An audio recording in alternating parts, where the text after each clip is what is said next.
Hello, everyone, and welcome. You will agree with me that in every home, in every marriage, in every relationship, prayer is very, very important and it must not be taken for granted. You see, you might say people are praying, but things are not working out the way it should be. You can imagine if prayers were not made at all. I tell you, God is answering prayers. It's just that this is end time, and so a lot of evil. The Bible says at the end time, a lot of evil will occur on a daily basis.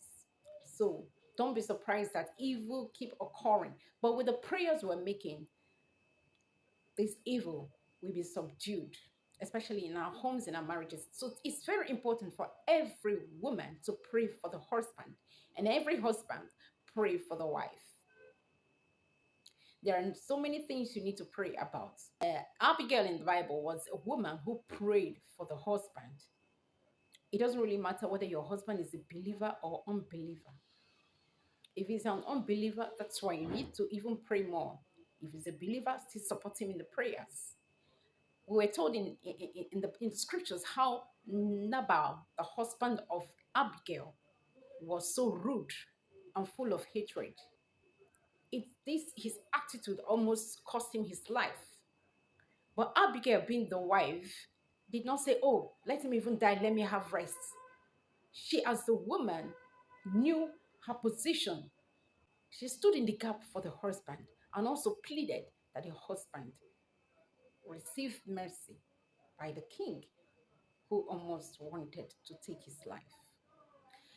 Isaac also was a man who prayed for the wife in Genesis chapter 25, verse 21.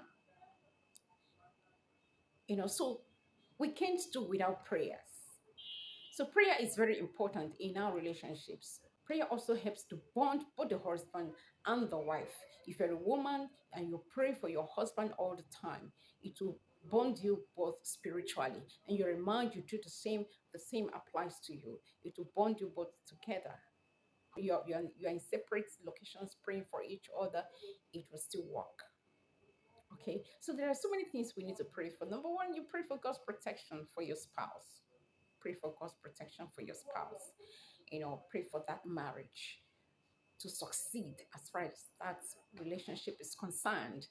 God has a purpose for bringing every couple together, and pray for that purpose to be accomplished. Pray for your spouse success. Pray for your spouse work, the work that your spouse is doing, the hand work of your spouse. Always put it before God in prayer. No matter the plans of the enemy against that marriage, keep praying that God should bring his purpose to come to pass in that marriage. And I tell you, with time, it will come to pass.